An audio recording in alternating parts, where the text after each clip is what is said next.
Hello everybody and welcome. In this video I will show you how to pair your speaker Hama Cube to 0 with your iOS device. You have to start by open settings, then go to Bluetooth, and now press and hold power button for at least 3 seconds.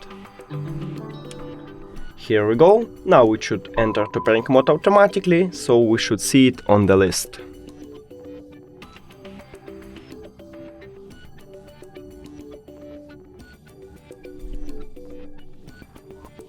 And here we go, click on it.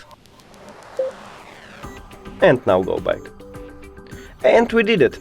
Thank you for watching this video. If you found it helpful, please consider subscribing to the channel and leave the like on the video. It's really important to us. See you later!